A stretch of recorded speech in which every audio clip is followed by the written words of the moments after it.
Peter thought patience meant waiting without progress, and he hated that feeling. He wanted clarity, movement, proof that something was changing. But during a season when life refused to move as quickly as he hoped, he sat one late afternoon in a room full of golden light and learned a quieter truth. Patience is not doing nothing. It is learning how to stay gentle and steady while life grows in places you cannot yet see. Peter had always been uncomfortable with slowness. Not physical slowness, but emotional and life slowness. The kind that appears when plans take longer than expected, when improvement is too subtle to measure, when the future stays silent even though you have already been trying your best. He wanted movement. He wanted visible signs.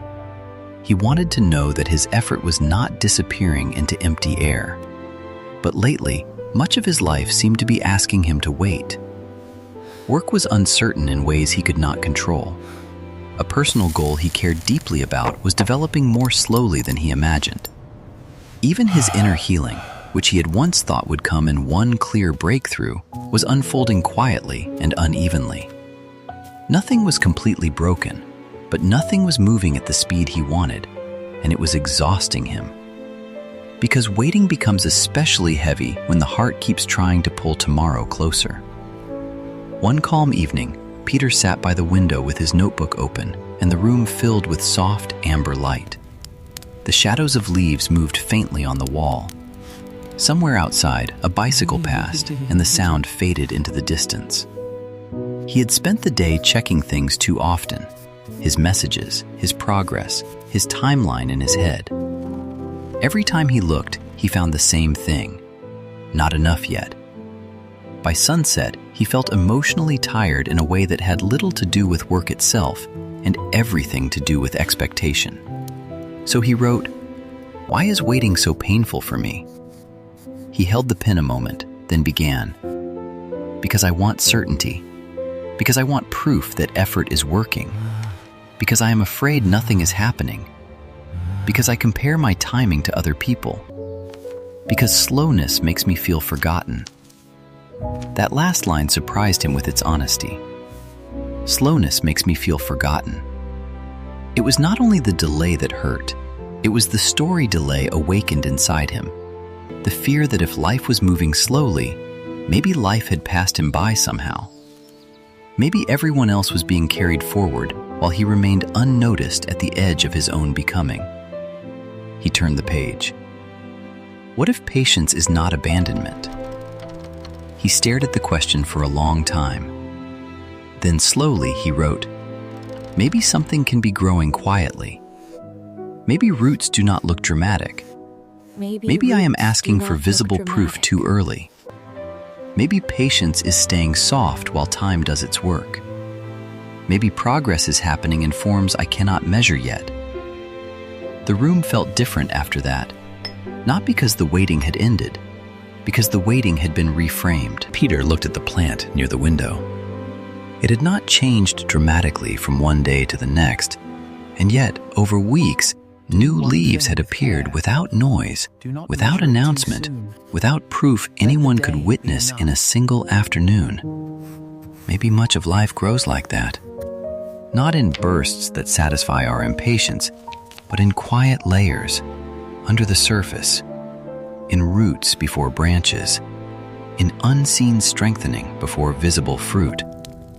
That thought softened something in him. He realized that impatience was not only making him tired, it was making him miss the tenderness of the present. Every day became valuable only for what it might produce next. Every effort became meaningful only if it gave immediate signs. But perhaps patience meant honoring the day itself, not just the result it might someday offer. So he wrote 3 lines in the notebook. "Do one thing with care. Do not measure it too soon. Let the day be enough." He breathed more slowly after writing that. That evening, he read a few pages of a book without turning it into a lesson about future success. He tidied the desk not because it would transform his life, but because it made the room gentler. He sat in the fading light a little longer than usual, and allowed the moment to exist without asking it to prove anything. Over the next weeks, he continued practicing this quieter form of patience. He still worked, still hoped, still moved toward what mattered. But he stopped shaking the future for answers every day. He stopped digging up his own growth to check if it was alive. Instead, he focused on tending. A little work, a little rest, a little trust, a little space for time to do what only time can do. And slowly, patience stopped feeling like passivity. It began to feel like maturity, the kind that can live inside uncertainty without becoming harsh, the kind that does not demand that all good things arrive immediately in order to believe they are still possible. Patience is not doing nothing. It is doing what you can with a steady heart, then allowing what is still unfolding to unfold in its own season. It is trusting that unseen growth still counts, that roots matter even when branches are not visible yet, that a delayed answer is not always a denied one, that slowness does not mean you are forgotten. Sometimes the strongest thing you can do is stop pulling on tomorrow and return fully to today. A quiet room, a warm beam of light, a notebook that says, "Let this be enough for now." And maybe that is what patience really is. Not empty waiting, but calm tending. If this reached you, comment, "I will let things grow slowly." Subscribe for more gentle, reflective life stories about healing, discipline, and inner peace.